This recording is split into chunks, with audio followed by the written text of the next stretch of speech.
Baik, Assalamualaikum warahmatullahi wabarakatuh, sahabat matematika yang dirahmati Allah SWT. Kesempatan kali ini saya akan menyampaikan bagaimana belajar geometri, terutama segitiga, melalui etnomatematika yang ada di Provinsi Bengkulu. Sahabat sekalian, ketika kita berbicara tentang geometri, maka kita biasanya berbicara tentang hubungan antar titik dengan titik, titik dengan garis, garis dengan bidang, dan seterusnya. Sahabat sekalian, ketika budaya anak-anak di Bengkulu main di tanggal 17-an Agustus setiap ulang tahun kemerdekaan, maka terjadi seperti yang ada di dalam gambar itu. Perhatikan bahwa garis itu atau dua kayu yang lurus itu adalah selalu sejajar, ya. Begitu pula yang ini, ya. Ini selalu sejajar agar pemainnya itu tidak terkena jepitan, ya. Dengan demikian, maka sahabat-sahabat sekalian, hal ini akan memperlihatkan bahwa dari satu titik di luar satu garis tertentu, itu hanya ada tepat satu garis yang sejajar dengan garis tersebut. Ini merupakan salah satu dari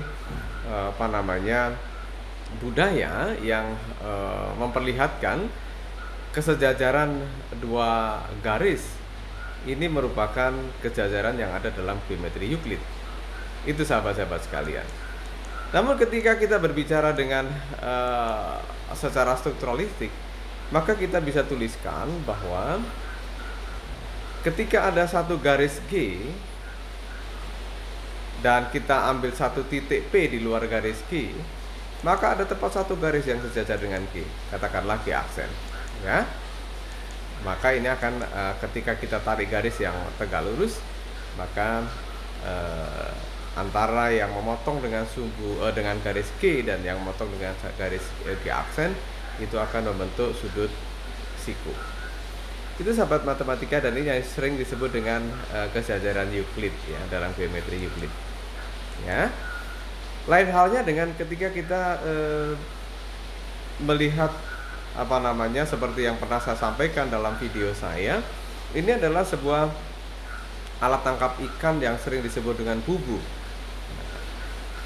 Bubu ini adalah sebuah alat tangkap ikan tradisional yang dimiliki oleh masyarakat Bengkulu, dan dapat kita lihat bahwa ketika kita ambil satu titik yang ada di sisi atas dan ada garis yang ada di sisi bawah, maka minimal ada dua garis yang sejajar. Titik P dan ada garis G yang ada di bawah, ternyata minimal ada dua garis yang sejajar dengan garis G. Kenapa sejajar? Karena tidak berpotongan dua garis itu.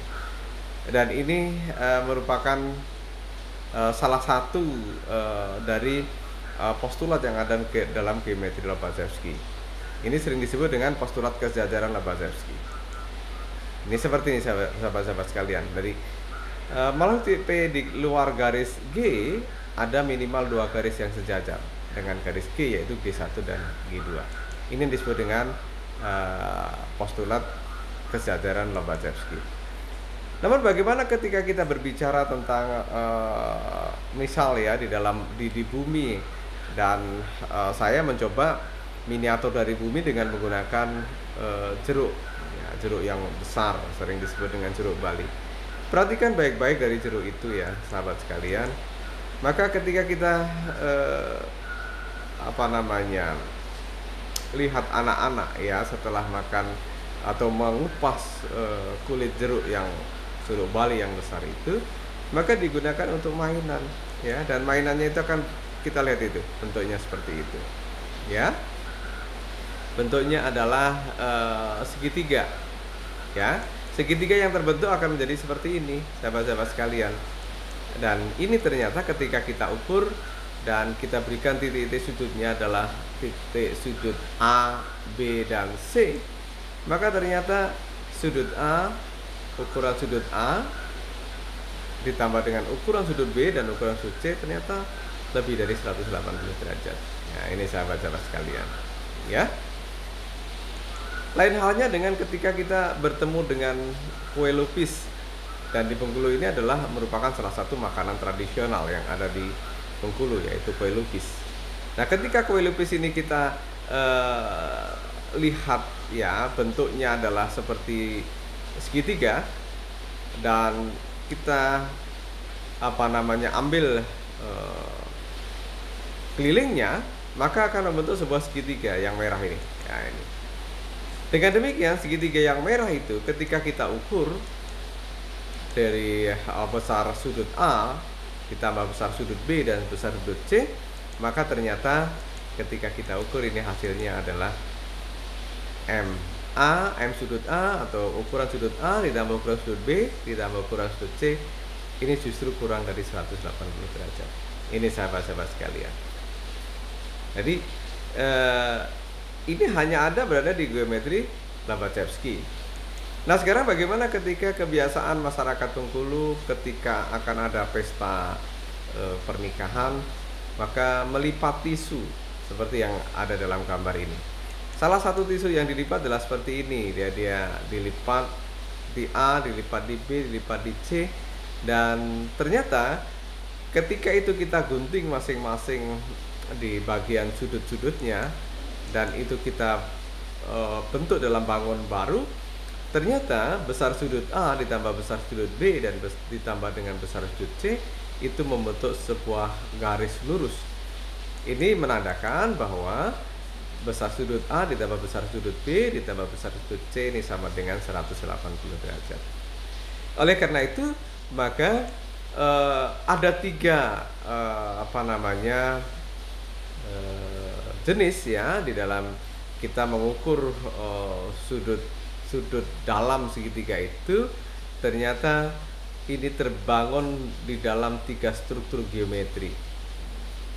Dalam geometri Riemann ternyata besar sudut A ditambah besar sudut B ditambah besar sudut C itu lebih dari 180 derajat.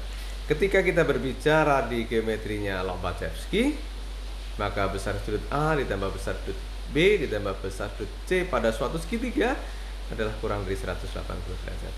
Dan yang biasa kita pelajari untuk anak-anak kita di sekolah dasar, di SMP, di SMA, maka geometri tersebut adalah geometri Euclid. Artinya jumlah besar sudut dalam segitiga, ya, besar sudut A ditambah besar sudut B ditambah besar sudut C itu sama dengan 180 derajat.